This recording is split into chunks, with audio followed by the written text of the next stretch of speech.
Our deep dive today is highly unique. We're going straight into the archives, looking at some listener-provided source material. It's a really fascinating collection of fragments and journals centered on a mysterious manuscript. Right, a manuscript that has just recently surfaced. Yeah, And they're saying it's from the later period of, the 19th century philosopher Søren Kierkegaard. exactly. So this purported final work, which they're tentatively calling the Book of Yields, it suggests a pretty profound and I'd say surprising final turn in his thought. It's a huge turn. I mean, for decades, Kierkegaard was the ultimate critic. This was the man who tore down Hegel, demolished comfortable Danish Christendom.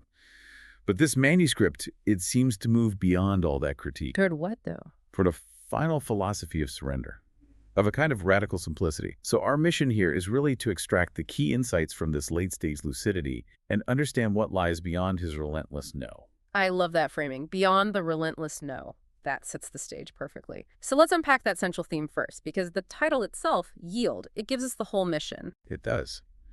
The Danish word he uses, udbyte, is just so rich. It means harvest or result, but it also means surrender or to give way. So it's a paradox right from the start. The whole book is wrestling with it. How can a spiritual harvest, the result you want, come only through surrender and not through all that striving? And he starts by telling us why striving is basically useless, with this diagnosis he has of modern communication. He calls it the sickness unto communication. Mm. And if you've spent your life trying to articulate deep truths, well, the very first step of this manuscript is just showing you why you fail. He says the moment you try to express the deep thing, The act of saying it murders the thing that sought to be said. it murders it. That's how harsh it is. You don't convey its essence. You solidify its absence. He has that memorable image, the bridge. Oh, the bridge. He says a bridge doesn't really connect two shores. It just proves the distance between them is real. It's permanent. And in the same way, a word like God or love, when it enters your mind, it just becomes furniture. It's exactly. Furniture. It sits there alongside dog and fog and catalog. It loses all of its original fire. It gets domesticated. And this is where it gets really unsettling, because he immediately connects that failure of language. It's just society. Language fails. Yeah. And so we run and hide in the collective. His famous line, "The crowd is untruth." Now, for you listening, this isn't necessarily him saying that the crowd believes factually false things, is it? No, that's a key distinction. It's a critique of the structure, not the content. The crowd is untruth because its very existence just abolishes the solitude, the inwardness that's required for any kind of authentic truth. Truth, for him, is always found by the individual alone before the eternal. Always. Yeah. And the crowd diffuses that responsibility. And that diffusion, for us, it feels like relief. Right. The burden of being a singular self responsible for every choice, it's intolerable. And the crowd offers this instant, painless way out of that terrible responsibility. But then he gets to his most insidious insight here, the colonization of inwardness. Yeah, I mean, in the 19th century, he saw the crowd as a physical thing, but he warns that it becomes invisible when it colonizes inwardness itself. So you don't need to be in a physical mob. Not at all. You can be alone in a room, maybe scrolling through a feed, and still be completely dissolved into the general opinion. Your subconscious is always asking, what's the acceptable position here? That is just so deeply relevant today. But okay, this abstract struggle, he grounds it in his own personal failures, which is what makes this manuscript so raw. We have to talk about the confession. About Regina Olsen. His broken engagement. Yes. The transition from the abstract critique to this intensely personal failure is what gives the Book of Yields all its weight. He admits his greatest failure wasn't philosophical, it was a failure of nerve. A failure of nerve in finite human love. He says his brilliant philosophy was just an elaborate rationalization. The most genius-level rationalization for his refusal to commit to Regina. Can we slow down on that one term he used as his excuse? The teleological suspension of the ethical. What do you mean by that? Certainly. In his earlier work, he used the story of Abraham and Isaac to argue that sometimes a higher divine purpose, a telos, requires you to suspend the normal ethical rules. So he applied that to himself. He did. He told himself breaking the engagement was a necessary sacrifice. He had to give up his happiness to fulfill his divine vocation as a writer. But here, in the Book of Yields, he just completely reverses that. He looks back and He sees the terrifying truth. He realizes he refused the finite love of Regina precisely because accepting her would have required absolute vulnerability. total commitment, So he chose the role of the solitary thinker. to avoid the ultimate surrender to the infinite, which, for him, was God. It was a defense mechanism, a way to protect his ego from total self-negation. Wow, that's a profoundly humbling thing for a genius to admit. And he also re-examines his thorn in the flesh. His constitutional melancholy, yes. His crippling hyperconsciousness. And he comes to a new understanding of it. He realizes God didn't remove the thorn because the wound was his vocation. The constant pain was the very instrument of his work. It forced him to write from a place of extremity, kept him from ever getting comfortable. The wound became the lens. The lens through which he saw the truth. And this whole existential struggle, it results in this powerful new self-description he comes up with. The inverse apostle. The inverse apostle. So most of us get the idea of a genius who speaks from talent or an apostle who speaks from divine authority. What on earth is an inverse apostle? The inverse apostle's authority comes from an acknowledged absence, from lack. He points to the truth, to the faith that's required, but he explicitly says, I don't fully possess this myself. So he's a guide who can't cross the bridge. Exactly.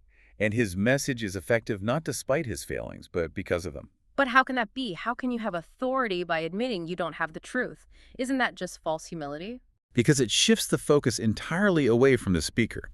The traditional apostle says, I have it, follow me. The inverse apostle says, look at my failure. This points to the infinite gulf. You must cross it yourself. It's an act of self-negation. It forces you, the reader, to deal directly with the infinite. That's it. It eliminates the human mediator. So after decades of tearing things down, he hits a wall. This brings us to section 3, where he talks about maieutic exhaustion. Yes. For his whole career, he used the Socratic method, maieutics, this idea of midwifery, to help people give birth to a truth they supposedly already had. But now he's saying that's exhausted. It doesn't work. It's not enough. Questioning alone cannot bridge the infinite distance between the self and truth. No amount of dialectical midwifery can deliver what was never conceived in the first place. Wait, so he's saying his whole life's work of pushing people to ask tough questions was insufficient. What was missing? The yes. He realizes his life has been a mastery of the no. No to conformity, no to systems, no to easy faith. But he sees that negation by itself, well, it just becomes nihilism unless there's a yes beneath the no. What does that mean, a yes beneath the no? It means that the critique only matters if it springs from a fierce, uncompromising love for the genuine thing it's trying to protect. Okay, so what does this ultimate yes look like? This is where he brings in the final paradox in this concept of the second immediacy. The second immediacy is the recovery of simplicity, but, and this is key, it's a simplicity achieved on the far side of maximum complexity. So it's not going back to being naive, like a child. Not at all. It's the simplicity of the adult who has seen every form of despair, exhausted all the philosophy, and free to choose his existence anyway. He illustrates this with that parable, right? The burning building. A powerful one. Right. First, despair is being trapped and not finding an exit. Deeper despair is finding the exit and realizing the door is locked. But the ultimate despair. The despair of lucidity, he calls it, is finding the key, unlocking the door, and realizing the outside is a total void. That is terrifying. It means all your striving, all your success, it just leads you to ultimate meaninglessness. Precisely. And the second immediacy is choosing to live in that ultimate homelessness, that consciousness, that homelessness is the true structure of existence. Yeah. And still choosing to affirm it. It's a radical acceptance. A yield to the void, which paradoxically frees you from striving for a secure foundation that was never there. Which sets the stage for maybe the most radical turn in the whole manuscript, his theology of failure. He asks this question: what if Christianity has been corrupted by injecting telos into it? That Greek word for an achievable aim, a purpose.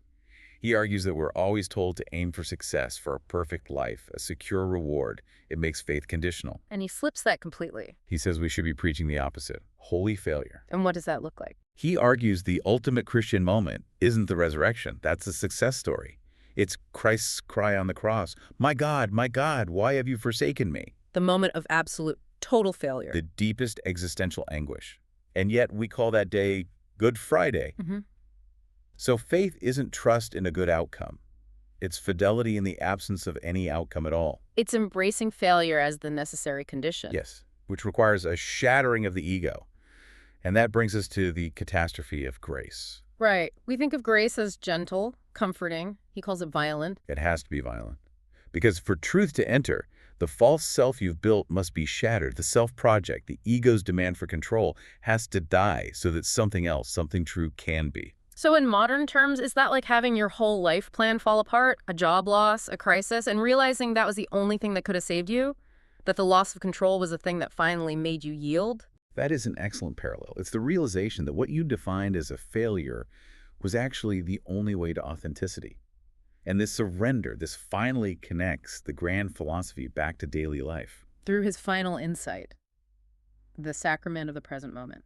It's this realization that he spent his entire life seeking the extraordinary, the infinite, the abstract, and he missed the miracle of the ordinary. So the infinite isn't found in some grand leap. It's found in the finite, the taste of tea, the sound of rain, the simple, irreducible fact of being present without striving for a result. That moment when you fully yield to it becomes a sacrament. His final reflection on his own writing is just incredibly poignant. He writes, "I wrote them in order to become the person who could stop writing them." The books themselves become a necessary failure, a mountain of complexity built only so he could exhaust the need to build it. The true result, the udbite, is the transformation of the laborer, not the books. And the manuscript famously ends mid-sentence, in a prayer. The rest is silence. No, the rest is... And the consensus from the sequel fragments is that the missing words are, "The rest is yours." Shifting the burden from the author directly to you, the reader. Who now has to make the existential leap? So the final paradox remains the mission. The goal is to arrive back at the beginning, not through ignorance, but through exhausting all complexity until only the choice to simply exist, to yield, is left. The core lesson, for you, the learner, is that knowledge sometimes requires a final step into unknowing. You have to do the rigorous work, but then you have to be willing to drop the map. So what does this all mean for you? If Kierkegaard's final radical truth is about letting go of the need for certainty, about embracing holy failure, then maybe the most faithful thing you can do today is to stop striving for a measurable outcome and just yield to the complexity and the beauty of this present moment.